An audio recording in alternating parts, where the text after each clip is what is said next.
Jepang itu tidak seperti dulu lagi ya, barang-barang bahan-bahan pokok itu sudah mahal banget biayanya itu kan ya. Kalau menurut saya ya yang wajar itu sekitar 35 sampai 40 jutaan. Kalau lebih dari itu udah nggak wajar ya, itu menurut saya. Oke, konnichiwa minasan. Hari ini hari keempat setelah saya cuti sebulan ke Indonesia ya. Jadi rencananya hari ini tuh saya mau belanja kebutuhan pokok selama 1 minggu ke depan. Sekalian saya juga sharing-sharing kepada teman-teman semua yang mungkin mau berangkat pergi kerja ke Jepang di tahun 2025 ini.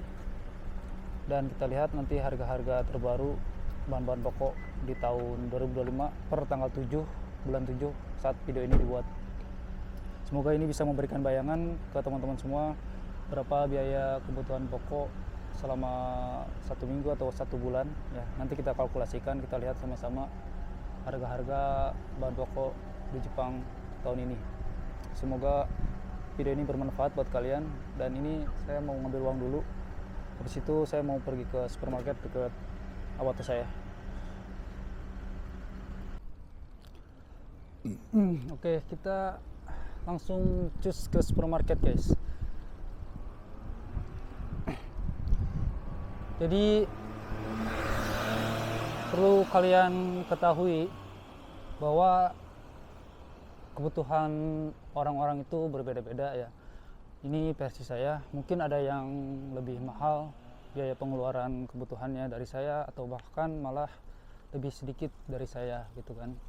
Dan juga perlu kalian ketahui juga bahwa Jepang saat ini tuh sudah sangat berbeda dibanding dengan Jepang tahun-tahun lalu gitu ya. Bedanya apa? Kita jalan guys. Pertama, kalau dulu itu kurs yen-nya itu kan tinggi, sekitar 130 sampai 150-an ya bahkan. Tapi kalau saat ini itu ya kurs yen-nya itu cuma 112 rupiah doang guys. Jadi kalau misalkan dulu itu ya di kurs yang dulu sekitar 150-an ya misalkan, kita dalam 1 bulan bisa ngirim 100.000 yen misalkan, maka sampai Indonesia itu jadi 15 juta rupiah ya, bayangkan ya. Tapi kalau misalkan kurs yen hari ini per hari ini yaitu 112 yen, 112 rupiah per 1 yen. Kalau misalkan kita ngirim 100.000 yen ke Indonesia, maka jadi sekitar 11 jutaan doang guys. Maka hilang 4 jutaan ya. Itu misalkan kita ngirim 100.000 yen ya per bulan misalkan ya. Uang yang bisa kita sisihkan ke Indonesia misalkan 100.000 yen. Dan perlu kalian garis bawahi ya, ini ngirim uang ke Indonesia itu beda-beda tiap orang ya, tergantung pengeluaran orang itu di Jepang. Ini misalkan per 100.000 yen gitu. Ini hanya contoh biar kita gampang hitungnya aja. Dan juga yang berbeda lainnya itu bahan-bahan pokok. Kalau dulu itu saat 2023 deh, 2 tahun yang lalu, dulu itu saat saya magang, beras 10 kg itu masih dapat 3.500 yenan atau 350 ribuan. Tapi kalau sekarang itu per 10 kilonya itu sudah 1 mang atau 1 jutaan rupiah. Naiknya sangat gak ngotak ya. Belum lagi bahan-bahan lainnya ya, lauk-lauk lainnya seperti misalkan telur, ayam, daging sapi itu udah sangat naik gitu kan. Ditambah air, gas, listrik juga naik, pajak juga naik gitu. Duh, ini cukup nanjak guys. Bentar. Ada. Oke, baik lagi tadi harga-harga yang naik tinggi ya, banyak yang naik tinggi. Akan tetapi untuk gajinya itu gak naik guys ya. Dan gaji di Jepang itu juga sama kayak di Indonesia, berbeda-beda ya tiap bagian. Beda pabrik, beda gaji, beda job, beda gaji gitu kan. Beda prefektur atau beda tempat tinggal juga beda gaji. Kalau saat ini saya kerja di Shizuoka di bidang pengolahan makanan. Kalau dulu saya magang sih di Sigakeng ya, di pabrik otomotif, pabrik mobil. Kalau dulu ya, bahkan kalau misalkan saya bandingkan gaji per jam saya saat magang dan gaji saat ini saya TG gitu kan, malah lebih tinggi pas saya magang. Dulu saya magang itu per jamnya kalau shift siang itu 1250-an ya, kalau malam itu hampir 1500 yenan, dan dapat tunjangan shift malam itu per bulan 2 jutaan. Tapi kalau sekarang itu per jamnya cuma 1030 yenan. Bentar guys, jalan raya.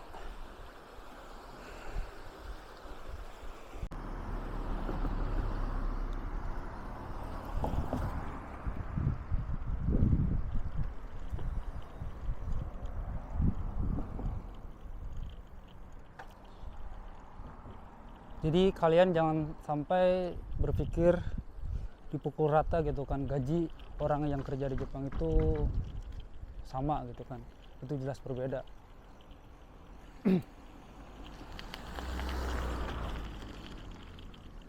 Misalkan kita realita pahitnya lah, kita ambil realita pahitnya, jangan berekspektasi tinggi ya. Kita hanya gaji 10 mang misalkan, dengan biaya yang tinggi ya, itu buat nabung itu susah guys. Apalagi kalau misalkan kalian pergi ke Jepang itu pakai dana talang sampai puluhan juta gitu kan, itu menurut saya tidak worth it ya. Apalagi misalkan di atas 50 jutaan, 70 juta itu sangat tidak worth it ya. Nanti pokoknya kita lihat harga-harga bahan pokok per hari ini, itu di depan sudah mulai sampai guys. Nah ini saya mau belanja di sini, Big Day. Ini cukup komplit dan lumayan murah juga supermarketnya. Di Jepang juga banyak ya supermarket ya. Ada Big Day, ada apa lagi, Kyurindo, Seiyu.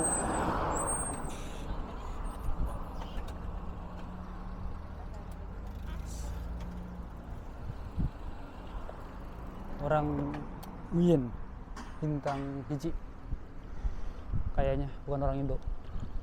Oke, kita udah sampai guys, nanti kita lihat harga-harganya.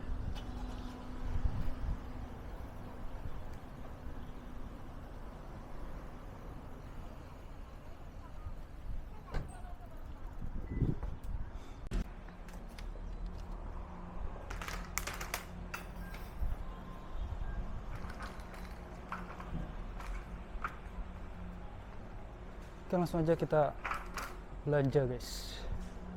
Ini karena saya baru datang banget ya, jadi banyak yang harus dibeli, kayak sabun-sabunan, makanan.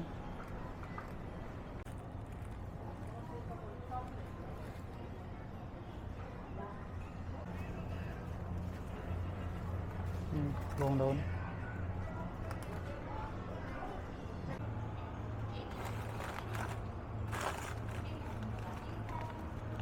Mau beli cabai.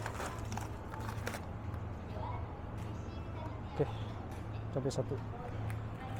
Ini cabai satu berapa tuh? 60.000 guys. Berapa gram tuh? 500 gram. Ayam.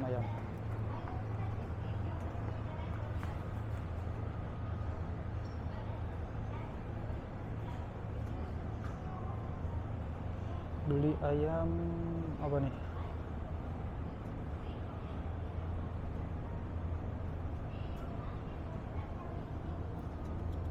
Sayap apa ya? Ini sayap 60.000. Satu lah.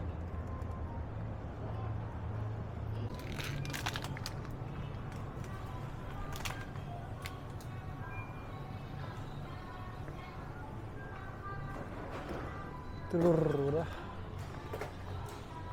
Beli air, karena air di Jepang sekarang udah bahaya dikonsumsi ya, air keran. Kalau dulu saya masih minum air keran.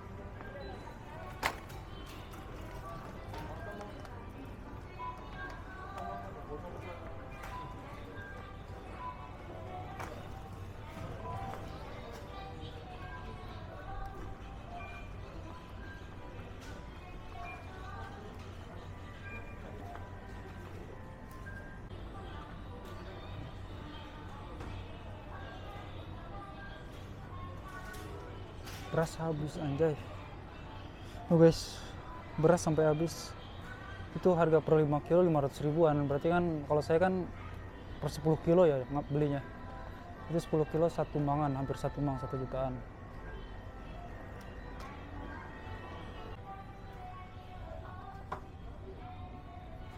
Ini buat bikin rendang. Semur sih. Bikin semur. Telur udah kayaknya guys.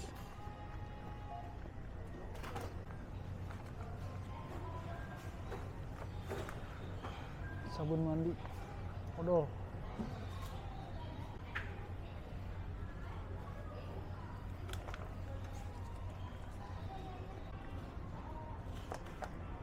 Ini gula.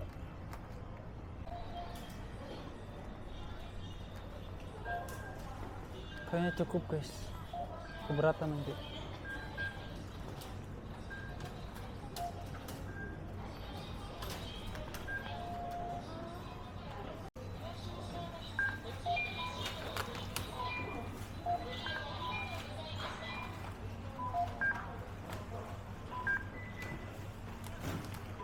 Pukul wa 2枚お願いしまはい、す。かしこまりました。2枚で6000円入れさせていただきます。はい。そうですね、お箸が1膳をつける天かすがいかがいたしますか？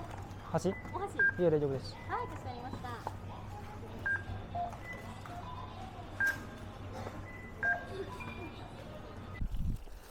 Oke guys, jadi Jepang itu tidak seperti dulu lagi ya. Barang-barang bahan-bahan pokok itu sudah mahal banget ya. Tidak seperti kita bandingkan aja 2 tahun yang lalu itu saya belanja 5.000 yen itu udah banyak ya. Ini 5.000 yen cuma segini doang guys. Jadi buat kalian yang mau ke Jepang itu lebih baik pikir-pikir lagi, karena di samping kurs yang melemah, bahan-bahan pokok juga naik ya. Nanti kita review barang apa saja yang saya beli buat kebutuhan 1 minggu ke depan ini. Oke guys, ini belanjaannya ya, 5.278 yen. Air ya kayak gini doang, 500.000, 550.000.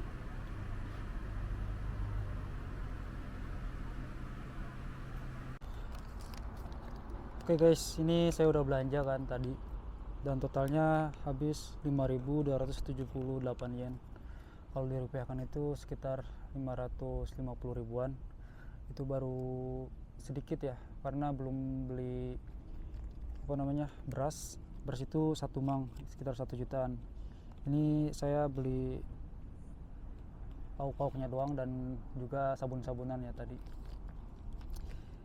Cukup mahal ya, karena dulu belanja 5.000 yen itu udah termasuk jajan-jajanan ya, kayak roti atau minuman-minuman kayak gitu, buah-buahan itu belum termasuk ya, buah-buahan, sayur-sayuran juga belum tadi kan beli. Jadi buat kalian yang pengen ke Jepang ya, baik pikir-pikir lagi, karena kenapa dengan harga bahan-bahan pokok yang udah mulai tinggi dan juga kursnya yang makin melemah, kalau misalkan kalian pergi ke Jepang nih pakai dana talang, magang lah misalkan, biayanya itu kan kalau menurut saya ya yang wajar itu sekitar 35 sampai 40 jutaan. Kalau lebih dari itu udah nggak wajar ya, itu menurut saya. Taruhlah kita pergi ke Jepang dengan biaya 40 juta pakai dana talang misalkan. Dalam waktu 3 tahun kita magang, kita datang ke Jepang, 1 bulan itu kan kita disenta, otomatis kita nggak digaji gitu kan. Lalu kemudian di bulan kedua kita kerja, tapi gaji kita belum full ya.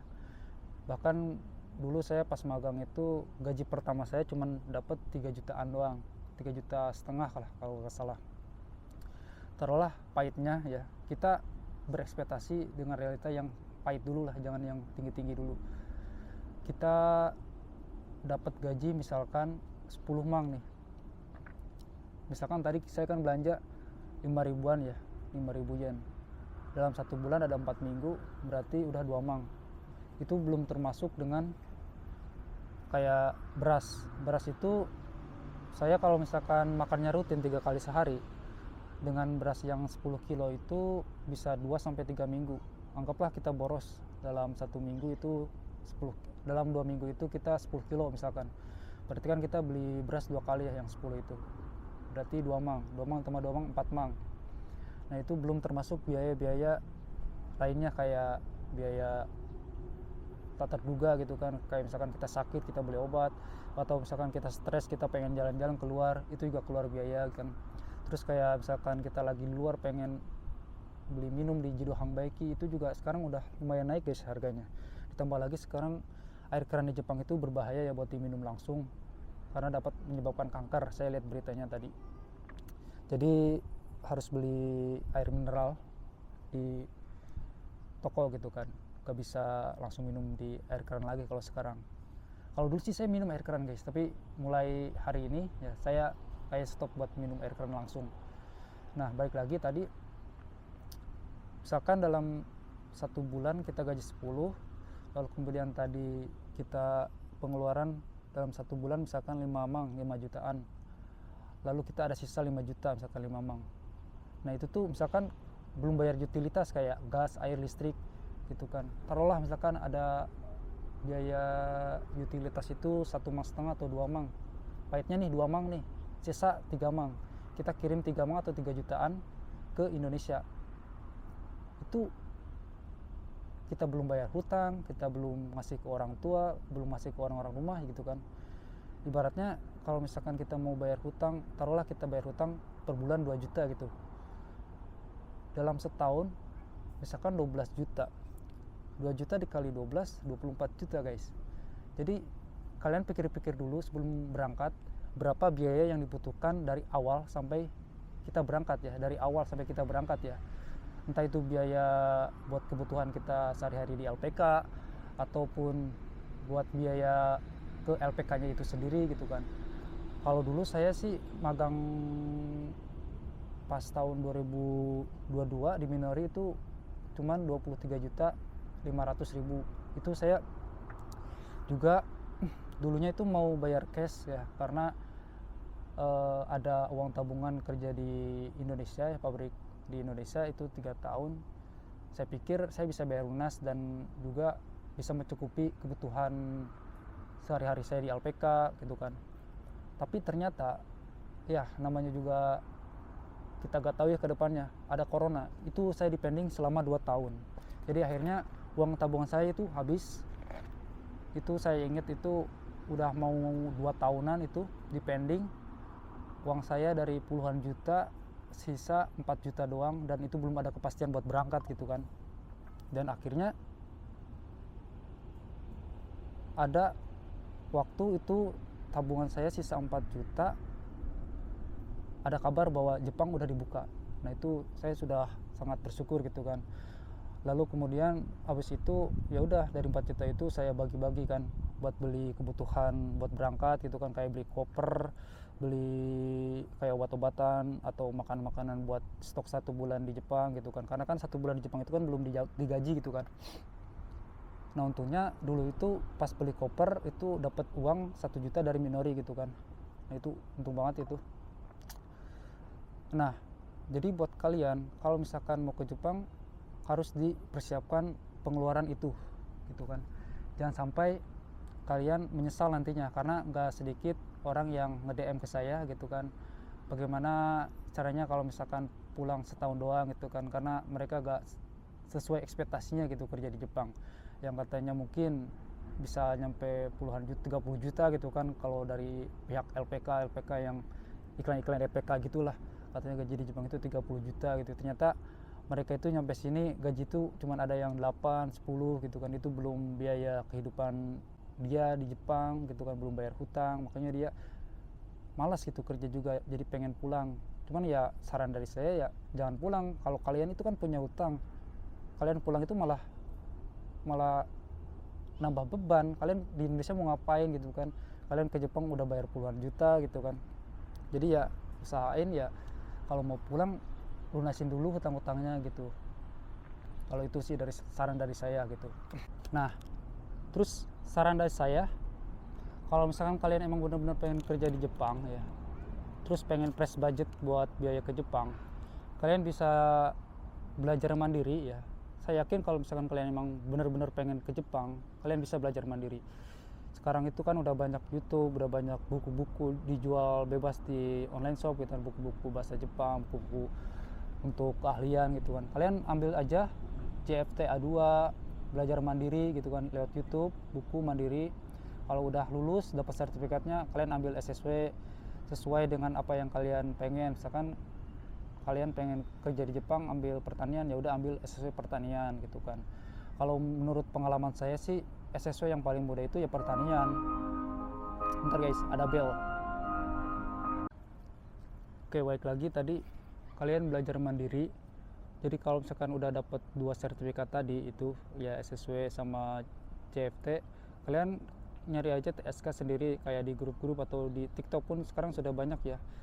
Jadi tanpa perantara kalian bisa langsung cari job sendiri gitu.